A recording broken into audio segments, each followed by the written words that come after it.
नमस्कार दोस्तों, मैं डॉक्टर प्रीतम कुमार। आज इस वीडियो में हम लोग बात करेंगे कि 9th वीक का जो प्रेगनेंसी होता है तो इस दौरान बच्चे का आकार कितना बड़ा हो जाता है। क्योंकि जब हम लोग 8वें वीक का प्रेगनेंसी की बात किए थे तो वहाँ जो बच्चे का आकार हम लोग देखे थे वो 1.2 सेंटीमीटर से लेकर 1.6 सेंटीमीटर तक बढ़ गया था।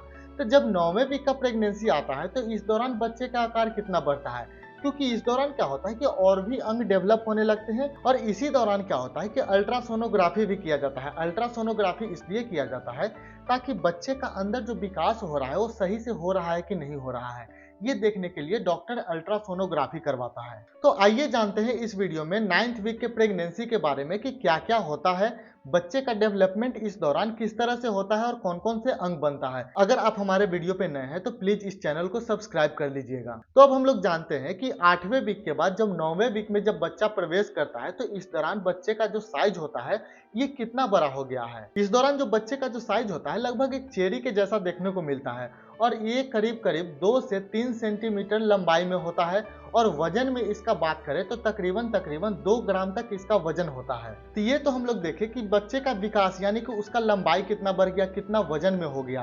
तो जैसे जैसे वो बड़ा होता है तो वैसे वैसे और भी चेहरा या फिर कोई भी बॉडी पार्ट होता है वो खुल के नजर आएगा। तो सबसे पहले यहाँ पे देखने को मिलता है जो चेहरा का जो विकास होता है तो उसको देखने को मिलता है। तो ये कितना बड़ा हो जाता है, तो धीरे धीरे क्या होता है जो चेहरा हम लोग का आंख कान नाक मुंह जो है ये वहाँ पे स्ट्रक्चर के फॉर्म में धीरे धीरे बनने लगता है। मतलब कि अल्ट्रासोनोग्राफी जब होता है तो वहाँ पे साफ साफ दिखने लगता है कि हाँ यहाँ पे चेहरा बन गया है। जब चेहरे की बात हो रहा है तो हाथ और पैर क्यों पीछे रहेगा, क्योंकि यहाँ पे हाथ और पैर जो होता है एक छोटे छोटे कली जैसा डेवलप होने लगता है और जो ये उंगली है इसमें भी वृद्धि होने लगती है यानी कि विकास होने लगता है और ये डिफाइन हो जाता है। कहने का मतलब ये अलग अलग हो जाता है, क्योंकि जब हम लोग 8वें वीक का देखे थे तो वहाँ पे फ्यूज था, एक दूसरे में वो जुड़ा हुआ था। लेकिन यहाँ पे क्या होता है कि वो धीरे धीरे अलग होने लगता है, छोटे छोटे कली के अनुसार वो अलग होने लगते हैं। और ऑर्गन की बात करें यानी कि हम लोग के जो अंदर ऑर्गन है, लीवर हो गया, लंग्स हो गया, किडनी हो गया और भी ऑर्गन होते हैं, तो उसका विकास धीरे धीरे होने लगता है और ब्रेन का डेवलपमेंट भी होने लगता है। और हार्ट बीट अब क्या बोलते हैं कि वहां पे हम लोग हार्ट बीट देखे थे 150 से लेके 170 बीट पर मिनट, लेकिन इस दौरान हम लोग हार्ट बीट देखते हैं तकरीबन तकरीबन ये हो जाता है 170 से 180 बीट पर मिनट के हिसाब से बच्चे का जो अंदर हार्ट बीट रहता है वो चलने लगता है। और ये जो हार्ट बीट का स्पीड होता है जो कि अडल्ट होता है, जैसे हम लोग जैसे वयस्क आदमी है, इसका हार्ट बीट से लगभग 2 गुना होता है। और यहाँ पे एक सबसे अच्छी बात आपको बताने वाला हूँ कि अंदर में बेबी का एक मूवमेंट होने लगता है, लेकिन मदर अभी इसको फील नहीं कर सकती है वो, लेकिन अंदर बेबी हल्का हल्का मूवमेंट करने लगता है क्योंकि अंग डेवलप हो गया, ऑर्गन डेवलप हो गया, सारे कलिया बन गए। तो वो क्या होता है कि अंदर में एमनियोटिक फ्लूइड रहता है तो अंदर वो हल्का हल्का अपना मूवमेंट वो देने लगता है, लेकिन ये अभी दिखाई नहीं देता है, ये सिर्फ अल्ट्रासोनोग्राफी पे ही चेक किया जा सकता है। ये तो हुआ अंग का विकास और बच्चा कितना बड़ा हो गया, लेकिन इसके साथ ही साथ माँ के शरीर में भी बहुत सारा बदलाव होता है।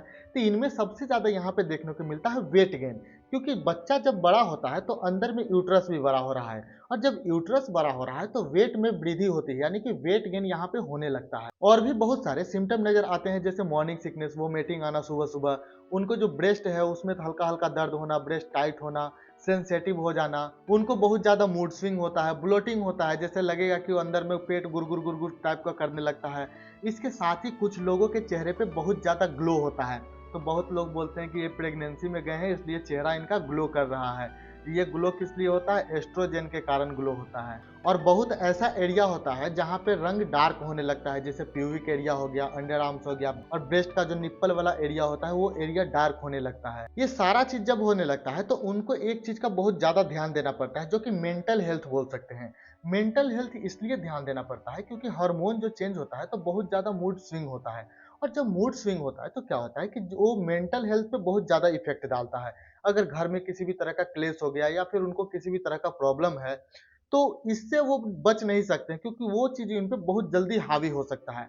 तो इससे बचने के लिए वो कुछ ना कुछ करते रहें, ज्यादा ऐसी फालतू बातें न करें या फिर फालतू बात पे ध्यान ना दे जिससे कि उनका मेंटल हेल्थ खराब हो, ताकि इससे क्या होगा कि उनको तो नुकसान होगा ही, साथ ही साथ बच्चे पे भी इफेक्ट पड़ सकता है। और इसके साथ ही जब भी डॉक्टर आपको बुलाए अल्ट्रासोनोग्राफी के लिए, ब्लड टेस्ट के लिए, तो जरूर जाइए, क्योंकि ये क्या होता है कि अंदर में क्या हो रहा है आपको भी नहीं पता चलेगा, डॉक्टर भी ऐसे देख के नहीं बता सकता है जब तक कि उसका टेस्ट ना हो।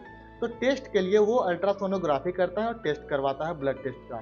तो इसीलिए कभी भी बुलाए तो आप आराम से जाइए, करवा लीजिए, इससे कभी भी नहीं चूकिए, क्योंकि नहीं तो आपका बच्चा में भी इफेक्ट हो सकता है और आपको भी कॉम्प्लिकेशन हो सकता है। तो ये था 9वें वीक के प्रेगनेंसी के बारे में। अगर 8वें वीक का प्रेगनेंसी आप नहीं देखे हैं तो लिंक डिस्क्रिप्शन में डाल दिए हैं, वहां से क्लिक करके आप देख सकते हैं। अगर ये वीडियो आपको अच्छा लगा होगा तो प्लीज इस चैनल को सब्सक्राइब कर लीजिएगा। धन्यवाद।